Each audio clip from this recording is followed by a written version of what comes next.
Selamat siang Bapak Ibu. Selamat siang Pak. Oke, hari ini kita akan mengadakan seminar tentang yang namanya budaya positif. Menurut Bapak dan Ibu, apa itu kira-kira yang namanya disiplin positif yang ada di sekolah kita? Bisa dituliskan baru kita tempel nanti di sini.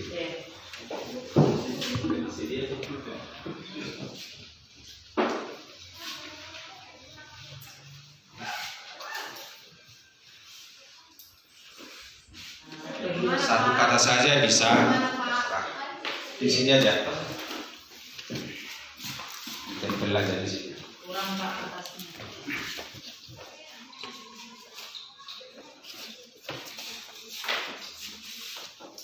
Biar lengket. Kurang dua lagi punya kami. Oke, jadi inilah menurut Bapak dan Ibu yang namanya disiplin positif. Biar kita bacakan. Yang pertama, bertujuan berbuat baik. Yang kedua, ketepatan waktu yang telah ditetapkan. Kemudian yang berikutnya, kegiatan positif. Kemudian wajib saya buang sampah pada tempatnya. Kemudian suatu tindakan yang bertujuan baik. Kemudian aturan yang membuat siswa di sekolah menjadi lebih baik. Kemudian hadir tepat waktu, hampir ada yang sama. Kemudian datang ke sekolah tepat waktu. Kemudian disiplin positif adalah budaya positif di sebuah organisasi atau lembaga. Kemudian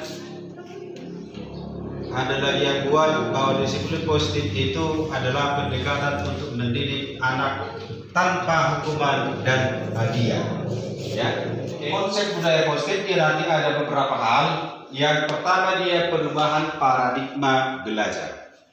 Kemudian ada disiplin positif itu sendiri. Kemudian ada nilai-nilai kebajikan. Kemudian kebutuhan dasar manusia. Selanjutnya motivasi perilaku manusia. Kemudian posisi kontrol guru, keyakinan kelas, dan yang terakhir segitiga restitusi. Jadi mulai dari tadi yang perubahan paradigma belajar sampai segitiga restitusi, itulah nanti yang menimbulkan atau yang mengakibatkan konsep daripada budaya positif itu. Ya, jadi kita bahas yang pertama. Pembelajaran paradigma baru ini berhubungan dengan profil pelajar Pancasila.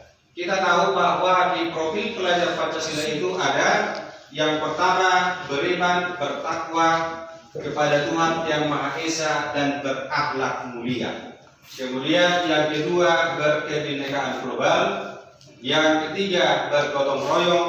Kemudian keempat, kreatif. Dan yang kelima, bernalar kritis dan mandiri. Kemudian pembelajaran berdiferensiasi. Pembelajaran berdiferensiasi ini adalah pembelajaran yang berpihak kepada siswa. Artinya bahwa dalam pembelajaran di kelas kita harus membedakan setiap peserta didik. Karena kemungkinan di kelas itu ada yang sudah bisa misalnya apa yang mau kita ajarkan, kemudian ada yang belum bisa, ada yang setengah bisa. Jadi harus kita lihat nanti di sana yang namanya sistem pembelajaran dengan konsep berdiferensiasi. Kemudian berdasarkan tahap perkembangan dalam mewujudkan belajar profil Pancasila. Nah, itulah dia nanti sistem pembelajaran di paradigma baru yang tertuang dia nanti seluruhnya dalam kurikulum Merdeka yang sekarang yang digunakan secara nasional namanya kurikulum nasional. Oke, selanjutnya disiplin positif. Disiplin positif itu artinya dari kata asing artinya adalah belajar. Ya, jadi untuk mengerjakan sesuatu hal maka disitulah dia nanti muncul kata disiplin. Ya. Selanjutnya, bahwa disiplin itu mengacu pada disiplin diri yang memiliki tanggung jawab terhadap apa yang dilakukan berdasarkan nilai-nilai yang diyakini. Jadi contohnya seperti ini. siswa kita arahkan untuk berbuat disiplin, dia belum tentu mau. Kenapa? Karena dia tidak meyakini akan hal yang tersebut. Contoh, ambil sampah, dia tidak mau. Kenapa? Karena dia tidak meyakini itu. Nah, begitu, ya. Kemudian disiplin positif merupakan salah satu cara penetapan disiplin yang bertujuan untuk menumbuhkan kesadaran serta memberdayakan peserta didik tanpa imbalan atau hukuman. Jadi kadang-kadang kalau yang selama ini bisa saja kita bilang siswa itu disiplin karena kita memberikan suatu harapan atau imbalan. Contoh, siapa yang bisa menjawab pertanyaan dikasih 10.000 gitu. Sudah, jadi dia termotivasi akan sesuatu hal karena ada yang diharapkan, bukan dari diri sendiri. Nah, begitu ya. Kemudian tujuan pendidik adalah menciptakan peserta didik yang memiliki disiplin diri sehingga mereka memiliki perilaku yang mengacu pada nilai-nilai kebajikan universal. Nanti ada itu nilai-nilai kebajikan universal, contohnya saling menghormati, kemudian kerjasama dan seterusnya. Kemudian memiliki motivasi intrinsik dan motivasi ekstrinsik, ya, ke arah perilaku yang lebih positif. Sudah. Jadi di dalam disiplin positif itu supaya dia benar-benar melaksanakan atau menjalankan disiplin yang positif harus yang ada motivasi dari dalam diri sendiri. Bukan karena motivasi tadi seperti ada karena imbalan ataupun ada karena hukuman. Ya, jadi sekarang kalau kita lihat yang selama ini di sekolah kita, siswa itu kenapa misalnya melaksanakan, kita katakan dia disiplin, kemungkinan ada dua. Apakah itu dari dalam diri sendiri melaksanakan itu karena takut hukuman atau ada pujian? Nah, pujian itu termasuk imbalan, begitu ya. Jadi kalau misalnya begitu datang siswa dari rumah ke sekolah langsung dikutip sampah, nah, sekarang pertanyaannya, dia kan disiplin, tapi disiplinnya tadi apakah dia dari diri sendiri yang muncul atau karena takut dibentak atau dihukum? Nah, ya, itu dia maksud daripada yang disiplin positif. Kemudian tadi nilai-nilai kebajikan universal. Yang pertama itu diambil dari profil Pancasila itu sendiri. Itu tadi sudah dijelaskan di awal. Yang pertama, beriman bertakwa kepada Tuhan Yang Maha Esa, berkebinekaan global, kemudian gotong royong, mandiri, kreatif, dan bernalar kritis. Itu dari profil pelajar Pancasila. Kemudian keterampilan hidup.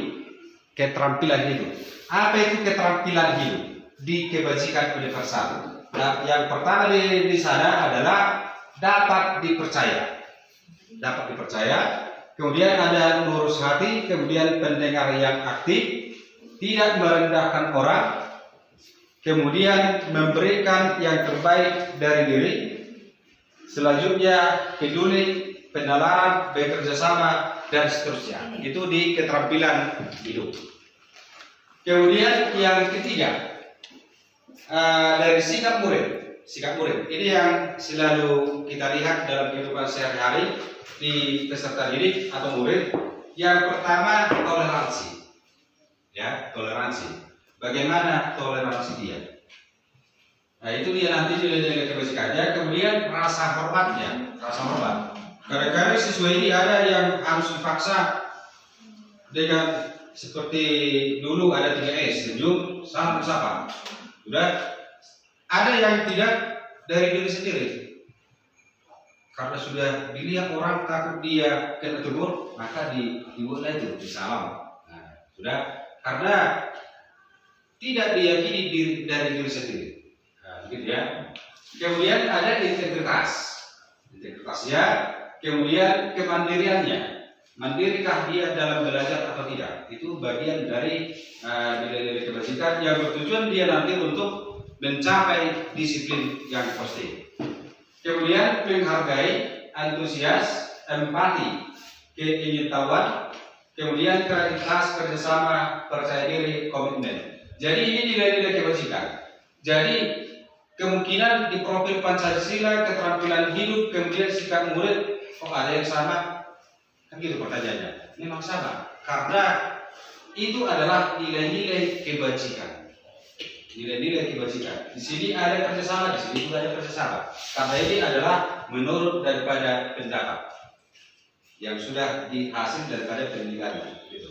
Ya, untuk nilai-nilai kebajikan. Selanjutnya, yang berikutnya namanya kebutuhan dasar manusia. Ini salah satu yang menjadikan hidup itu disiplin. Kenapa seseorang tidak bisa mencapai hidup disiplin? Karena tidak terpenuhi kebutuhan dasarnya. Oke, sekarang apa itu kebutuhan dasar? Kebutuhan dasar manusia. Jadi kebutuhan dasar manusia adalah segala sesuatu yang kita lakukan untuk mendapatkan yang kita inginkan. Jadi ada orang seperti ini, siswa contohnya. Dia itu tidak bahagia kalau tugas yang diberikan guru tidak selesai. Tidak bahagia dan tidak senang. Ya, ada orang yang sangat senang kalau dia ada misalnya bermain-main, ya. Jadi itu kebutuhan dasar manusia. Jadi secara garis besarnya kebutuhan dasar manusia itu ada 5. Yang pertama bertahan hidup. Kemudian yang kedua misalnya kasih sayang dan rasa diterima. Jadi di kelas itu siswa itu supaya bisa dia disiplin ke arah yang positif, dia harus ada rasa diterima kawannya dia atau tidak. Jadi sering siswa misalnya memberitahukan ke orang tua, saya tidak suka lagi misalnya di SMA di 2 tahun. Kenapa? Karena ada kawan-kawannya cuek sama dia, tidak diterima dia dalam pergaulan sehari-hari, gitu ya, merasa terkucil dia di kelas itu. Jadi dia kurang terima. Jadi dia dalam mengikuti segala PBM-nya, pembelajaran di sekolah itu tidak bahagia dia, tidak terpenuhi kebutuhan dasar siswa tersebut. Kemudian ada yang ingin kebebasan. Kemudian ada yang senang. Kemudian ada ingin menguasai sesuatu, ya. Kayak ini. Jadi kalau misalnya yang 5 kebutuhan dasar manusia ini mulai bertahan hidup, selanjutnya kasih sayang dan rasa diterima, kemudian kebebasan, kemudian kesenangan dan penguasaan, ini terpenuhi semua, maka akan muncul yang namanya disiplin ke arah yang lebih positif. Dia akan senang melakukan sesuatu. Oke, selanjutnya. Nah, sekarang yang bertahan hidup. Apa itu contoh bertahan hidup? Misalnya makanan, pakaian, tempat tinggal, keamanan, kesehatan. Untuk di sekolah. Nah, untuk yang bertahan hidup misalnya dari masalah keamanan. Kalau siswa itu misalnya atau murid itu tidak merasa aman di sekolah, misalnya terjadi pembulian dan seterusnya, maka salah satu kebutuhan dasarnya sudah tidak terpenuhi. Maka inilah yang mengakibatkan nanti muncul tindakan-tindakan ke arah yang negatif. Nah, gitu ya. Kemudian kesehatan juga. Jadi sama seperti tadi pagi misalnya kalau pacaran, begitu mulai pacaran sudah pada berpingsanan, nah, maka di bertahan hidupnya sudah berkurang sakit. Nah, gitu ya. Jadi untuk menjalankan apa yang dibuat dia nanti di sekolah itu sudah tidak terpenuhi salah satu. Nah, gitu. Selanjutnya kasih sayang dan rasa diterima. Nah, ini yang pertama kebutuhan akan hubungan dan koneksi sosial. Ini dia tadi. Kalau misalnya di dalam kelas itu tidak ada misalnya pembagian kelompok ya. Ada kelompok A, ada kelompok B dan seterusnya. Jadi seseorang misalnya tidak diterima di kelompok yang lain dan seterusnya, atau ada juga siswa itu nanti atau murid itu tidak diterima di di dua kelompok itu atau terjadi kotak-kotakan, maka kebutuhan dasarnya sudah berkurang lagi. Ya, jadi kalau begitu banyaknya nanti kebutuhan dasar manusia itu tidak terpenuhi, maka disinilah gejolak siswa itu, gejolak manusia itu ke arah yang lebih negatif. Gitu, ya. Oke, selanjutnya penguasaan. Nah, penguasaan itu misalnya keinginan untuk dianggap berharga. Nah, jadi kita juga Bapak Ibu di penguasaan, kalau misalnya kita selalu merasa tidak dianggap, kan kecil perasaan, kecil perasaan, atau dikucilkan dari teman, begitu ya. Nah, kemudian bisa membuat perbedaan, kemudian bisa membuat pencapaian, kompeten, diakui, dihormati. Nah, gitu. Jadi yang ini semua nanti kalau sudah ada dalam diri kita, kita dihormati, kita diakui, kita kompeten, maka di penguasaan kebutuhan hidup itu yang sudah dipenuhi. Nah, jadi semakin kita terbiasa melakukan hal-hal yang lebih baik, gitu ya. Kemudian kebebasan. Kebebasan itu dalam hal kemandirian. Kemudian memiliki pilihan, mencoba hal baru, mampu mengendalikan arah dirinya. Nah, itu dia kebebasan. Bukan berarti kebebasan itu kita sesuka hati. Sama seperti sekarang, banyak prinsip yang berbeda. Merdeka belajar, bebas sebebas-bebasnya. Ya. Jadi kalau sudah merdeka belajar, berarti kedisiplinan di sana sudah muncul, sudah pasti muncul. Tapi orang yang didisiplinkan belum tentu dia merdeka. Tapi orang yang sudah merdeka adalah sudah yang disiplin. Gitu, ya. Oke, selanjutnya kesenangan. Senang akan apa? Nah, jadi kesenangan itu misalnya ini berhubungan dengan siswa, misalnya bermain, kemudian tertawa, kemudian suka permainan. Ada siswa yang tidak suka permainan, gitu ya. Kemudian suka mengoleksi barang, kemudian suka bergurau dan seterusnya. Ya, itu bentuk bagian kesenangan. Oke, kemudian sekarang masalah perilaku manusia. Tadi sudah kita bahas dia yang mengenai paradigma baru, kemudian yang berikutnya disiplin positif, kemudian nilai-nilai kebajikan, kemudian kebutuhan dasar manusia. Kemudian yang berikut adalah perilaku manusia itu sendiri. Perilaku manusia itu sendiri. Kalau diizinkan misalnya Bapak dan Ibu, menurut Bapak dan Ibu itu apa itu misalnya? Apa itu perilaku? Perilaku. Tingkah laku, sikap, karakternya, gaya hidupnya, dan seterusnya. Itu berhubungan dengan perilaku. Oke, selanjutnya di perilaku manusia itu dia nanti ada dua hal yang membuat perilaku manusia itu muncul. Yang pertama karena ada dari luar, yang kedua ada dari dalam diri sendiri. Sudah? Tadi sudah diawali di depan. Kalau misalnya supaya siswa termotivasi, kita memberikan imbalan atau pujian dan seterusnya, maka itu merupakan motivasi apa itu? Ekstrinsik. Jadi kalau motivasi intrinsik itu kira-kira apa? Motivasi dari diri sendiri. Contohnya kalau siswa untuk belajar. Motivasi intrinsiknya kira-kira apa? Dia secara sadar misalnya mau meraih masa depannya gitu. Jadi dia belajar. Kalau dia misalnya mau masuk universitas tertentu, ya dia belajar supaya mendapatkan itu. Ya, itulah contoh-contoh motivasi in dan X, ya. Artinya kalau motivasi dari dalam diri sendiri dia tidak ada arahan dari luar, tidak ada arahan. Dia muncul dari diri sendiri. Contoh, saya tahun depan harus masuk ke UGM. Maka untuk mencapai supaya dia masuk ke UGM, apa yang muncul dalam hati? Yang pertama harus belajar dengan kuat, membahas soal-soal dan seterusnya.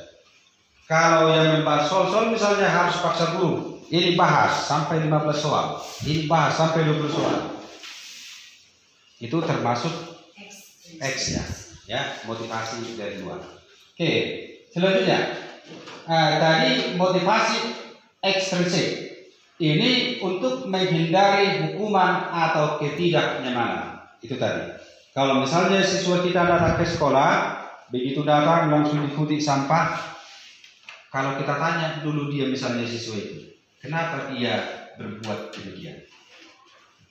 Kemungkinan besar, bisalah kita bilang 50% takut kena hukum. Ya, takut kena hukum. Kemudian untuk mendapatkan imbalan atau penghargaan atau pujian, begitu diikuti banyak kali di tangannya sampah, maka ada pujian mantap. Sudah, padahal dalam hatinya lain, ya, gitu ya. Kemudian kalau dia intrinsik untuk menjadi orang yang mereka inginkan dan menghargai diri sendiri dengan nilai-nilai mereka yang percaya, ya, yang mereka percaya.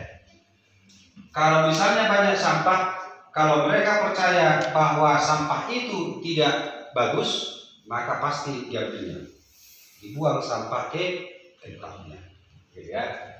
Kalau siswa itu misalnya atau murid itu meyakini bahwa tugas yang diberikan guru itu harus dikerjakan dengan baik, tanpa melihat Google, tanpa tanya-tanya kawan dan seterusnya, maka dia akan mengerjakan dengan bagus.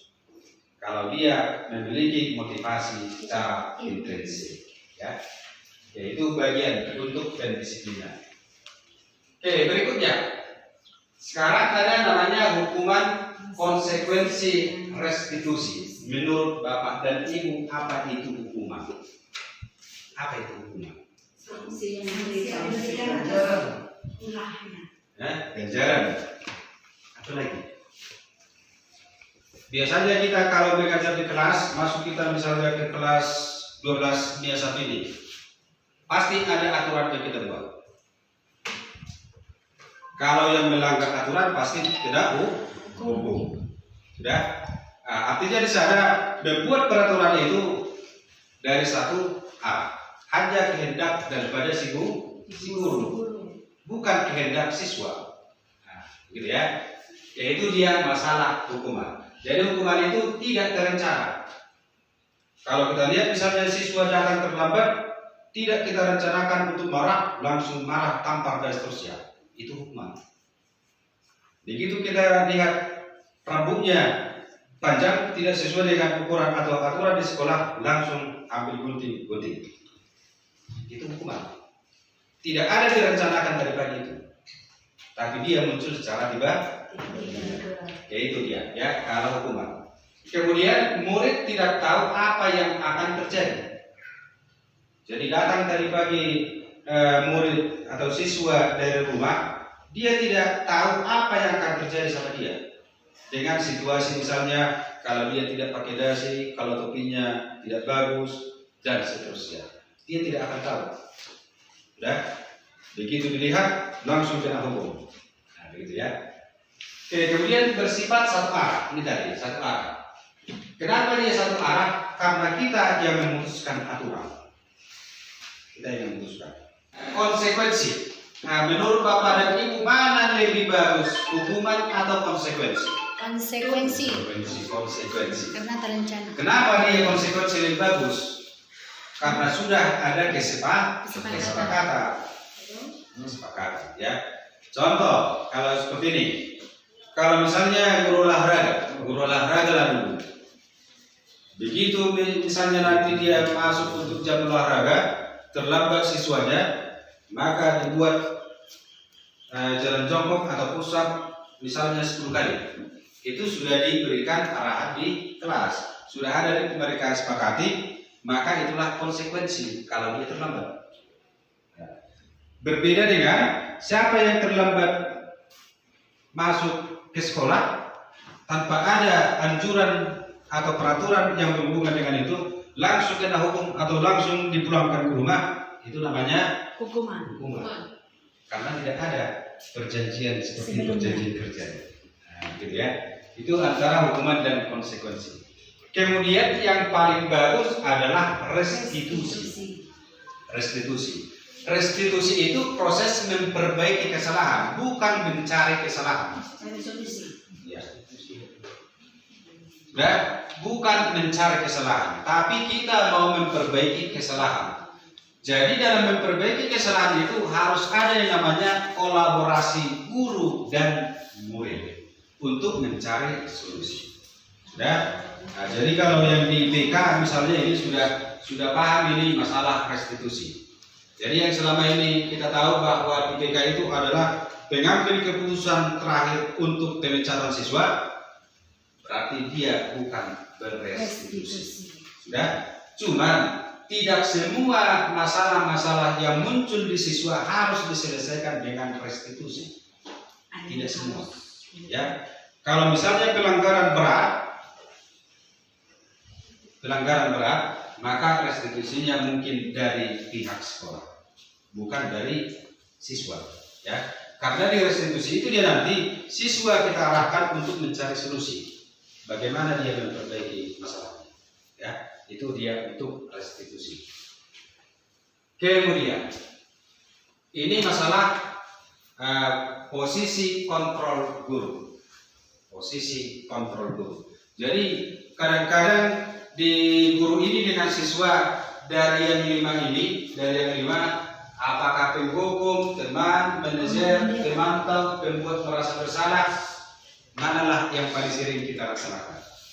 Penghukum. Pasti hukum. Asal salah siswa hukum. Asal salah siswa hukum. Sudah? Nah, dan itulah yang membuat diri siswa itu berani keluar dari aman dia, frontal.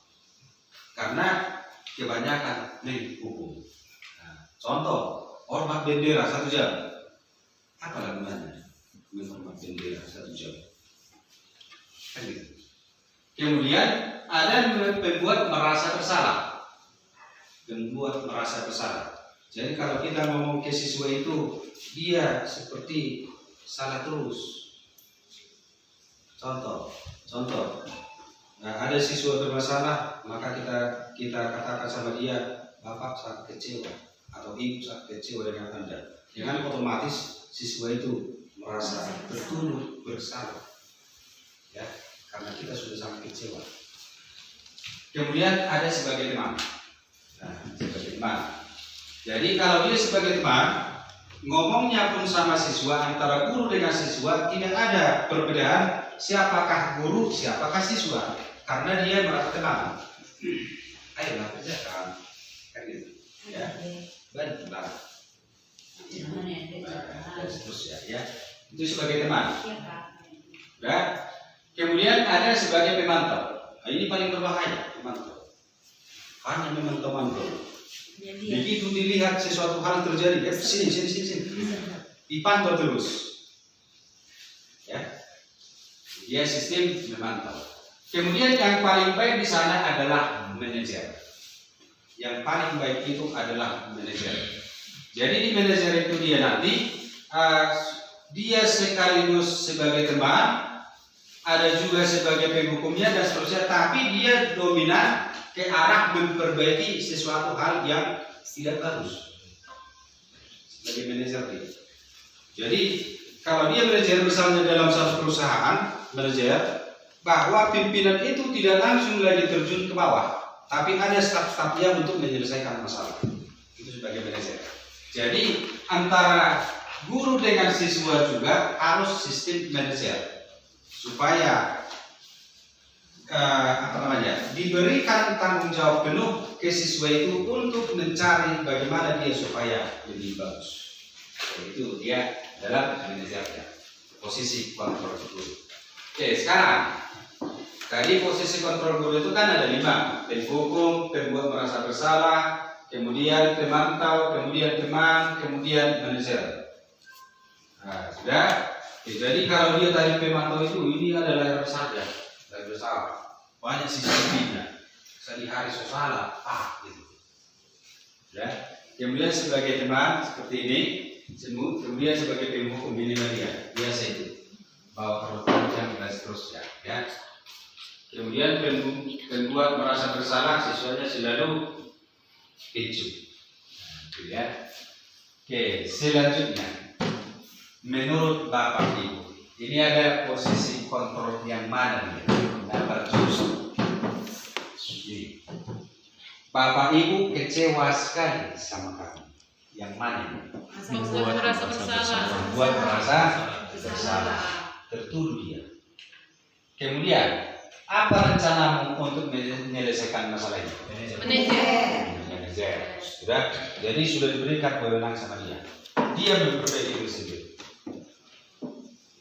Kita tahu, kita percaya, dan itu harus kita yakini bahwa kita tidak bisa membuat siswa itu berhasil semaksimal mungkin. Kita tidak bisa membuat dia, memaksa dia berubah.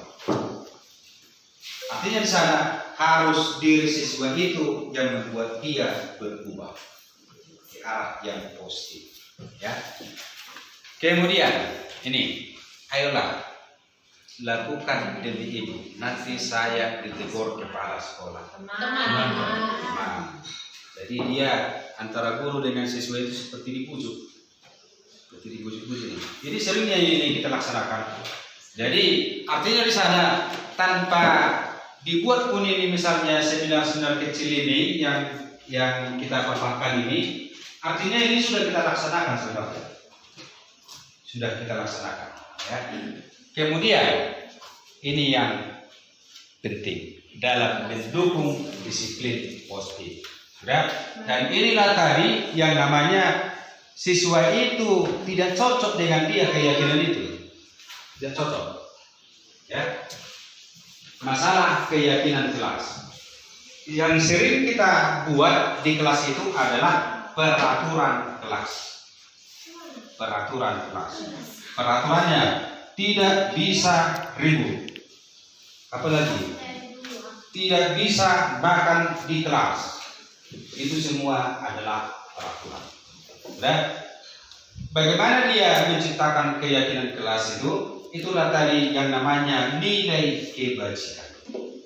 Dari situ dia kebajikan. Jadi di kebajikan itu sudah ada yang disiplinnya, mandirinya, rasa hormat, dan seterusnya.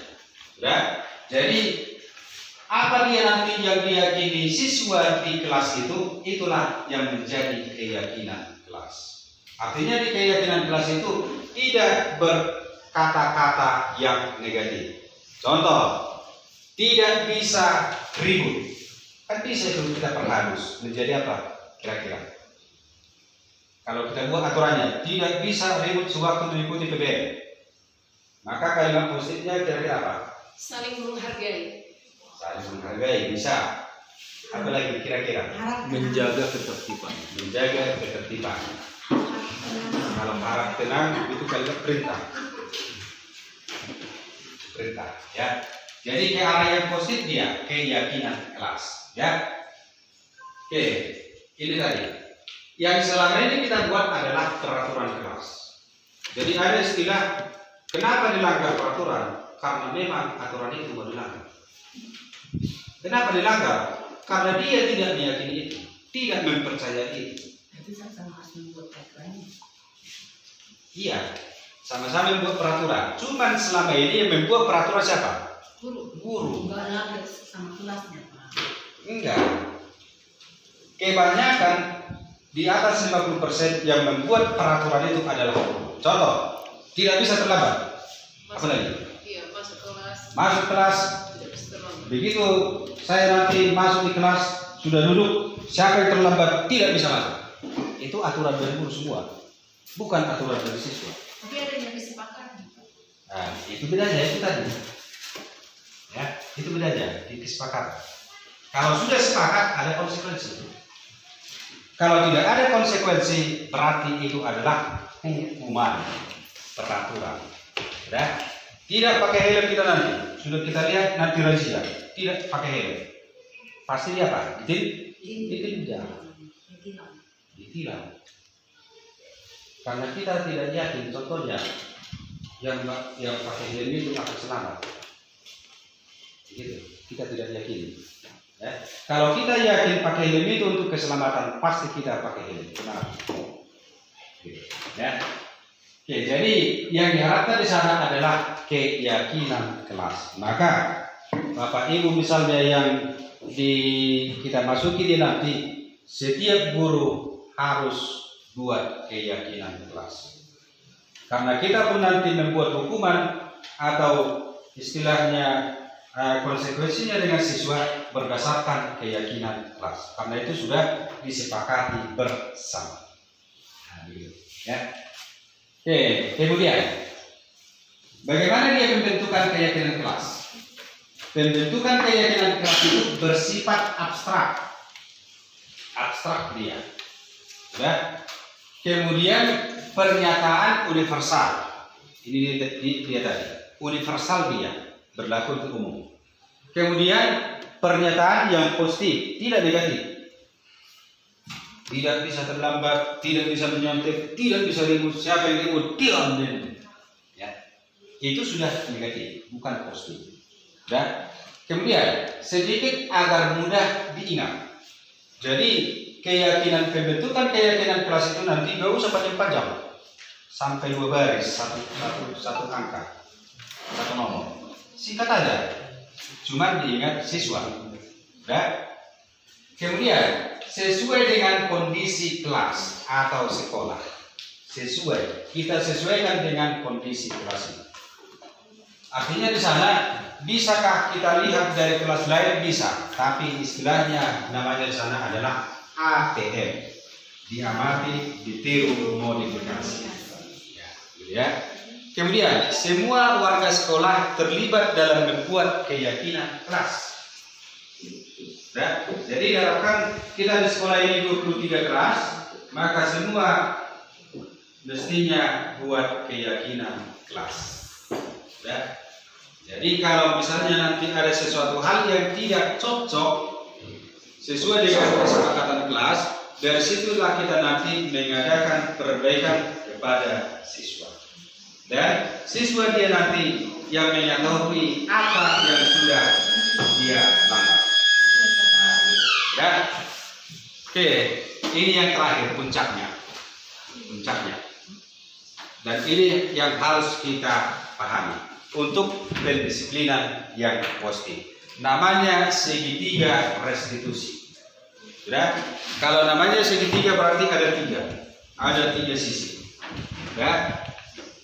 Oke, yang pertama di segitiga restitusi itu nanti suatu proses dialog yang dilakukan oleh guru dengan murid agar menghasilkan murid yang mandiri dan bertanggung jawab.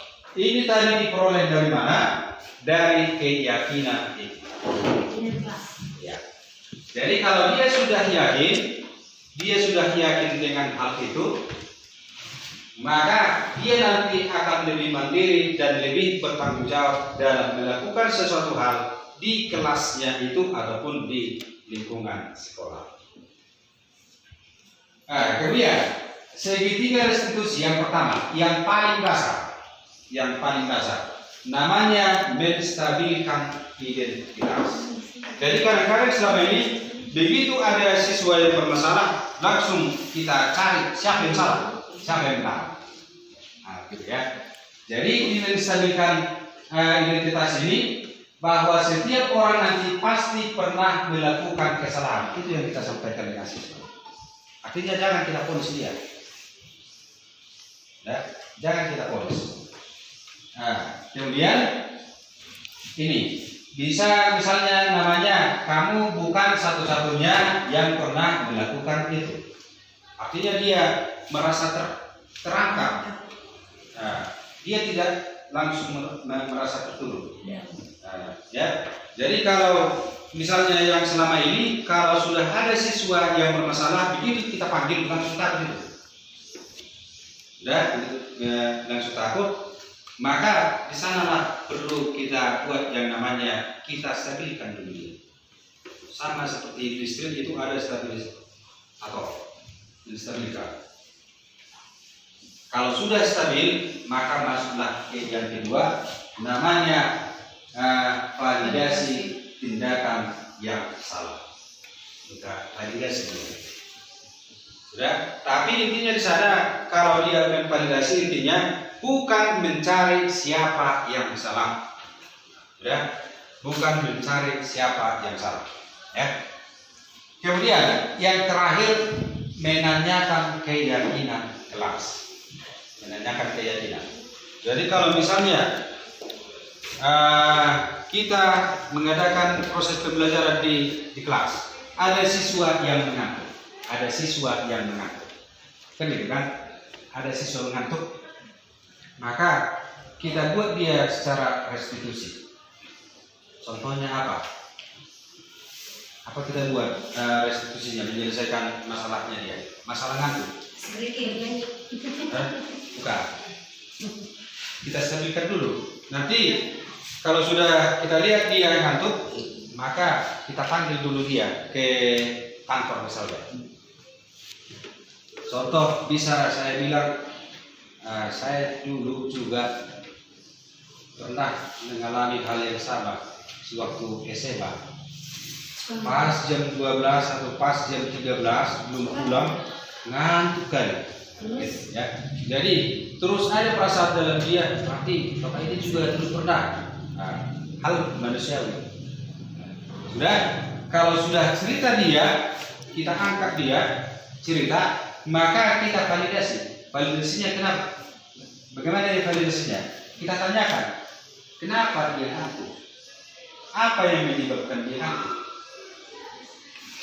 Jadi ada itu di film-film pernah saya lihat. Setiap pagi siswa selalu kena pukul dengan guru. Hukum terus. Terlambat terus anak ini, maka gurunya selalu memukul tangannya. Hingga suatu saat gurunya secara diam-diam menyelidiki, ternyata orang tuanya sedang sakit dan dia harus mengurusnya, makanya dia terlambat ke sekolah terus. Jadi di situ dia validasinya. Kemudian keyakinan, menanyakan keyakinan kelas. Kalau sudah seperti itu proses siswanya, inilah tadi nilai-nilai kebajikannya. Kita tanya siswa itu, kalau berdasarkan keyakinan kelas, apalah yang sudah kamu lakukan? Maka bisa misalnya jawabannya disiplin, tidak disiplin. Apa lagi? Contohnya, kalau ngantuk, Tidak menghargai. tidak menghargai. Sudah, yang dua ini aja dulu. Tidak menghargai disiplin. Maka kita tanya, bagaimana cara untuk memperbaiki ini? Bagaimana solusi memperbaiki ini? Itu menanyakan dari keyakinan kelas. Dari keyakinan itulah dia menyelesaikan masalahnya dengan baik. Dari keyakinan itu. Jadi yang selama ini kita laksanakan, begitu ngantuk siswa langsung kita panggil, kita jadi kadang-kadang siswa ini mungkin kita sudah rasakan itu. Begitu kita lihat ngantuk siswa, kita panggil, tidak akan mau dia datang ke depan. Kenapa? Karena dia sudah tahu akan kena hukum. Sudah pasti. Atau kita suruh misalnya siswa ada soal kita buat di kelas, kita suruh kita buat aturannya misalnya sekian menit. Siapa yang sudah siap kita panggil. Susah sekali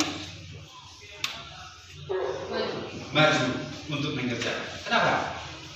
Karena dia tidak yakin dengan itu. Dia takut. Salah nanti saya sudah kena pukul, disuruh pusat, entah dipukul apa keron dan seterusnya. Ya, nah, gitu. Ya. Jadi mulai kita belajar ini, maka untuk menyelesaikan masalah-masalah siswa ini yang agak lebih bagus. Segitiga restitusi. Jangan kita yang buat pemecahan masalah dengan siswa, tetapi siswa itulah mencari solusi bagaimana untuk memperbaiki. Nah, gitu ya. Kemudian ini sebagai kesimpulannya. Dalam menerapkan program disiplin positif, hendaknya guru memiliki standar kepribadian, profesional, dan sosial yang baik, di mana guru mampu merefleksikan dirinya dalam posisi kontrol, bagaimana perjalanan dirinya sebagai among dalam menuntun murid-murid menjadi insan yang mandiri, merdeka, dan bertanggung jawab. Ini tugas guru dengan siswa. Ya, inilah tugas kita bersama. Bahwa kita itu sebagai penuntun daripada murid, bukan sebagai penghukum, bukan sebagai pembuat merasa bersalah, bukan sebagai pemantau dan seterusnya. Tetapi kita harus sebagai manajer dalam sistem pembelajaran di sekolah. Ya, jadi manajer itu dia tadi sudah diberikan wewenang ke bawahannya, bawahan yang membuat pemecahan masalah apapun yang terjadi sama dia. Demikian juga kita nanti dengan siswa, kita mengarahkan peserta didik itu atau murid untuk mencari solusi bagaimana masalah itu dia buat, bagaimana dia menyelesaikan masalah dengan yang dia berbuat. Ya, itu mungkin yang bisa saya sampaikan untuk masalah disiplin positif. Harapan untuk ke depan kita melaksanakan ini di kelas kita masing-masing. Kita buat dulu masalah keyakinan kelas, kemudian dari situlah kita nanti untuk membuat penyelesaian masalah dengan menggunakan segitiga restitusi. Demikian yang bisa kami sampaikan. Atas perhatian Bapak, kami ucapkan terima kasih.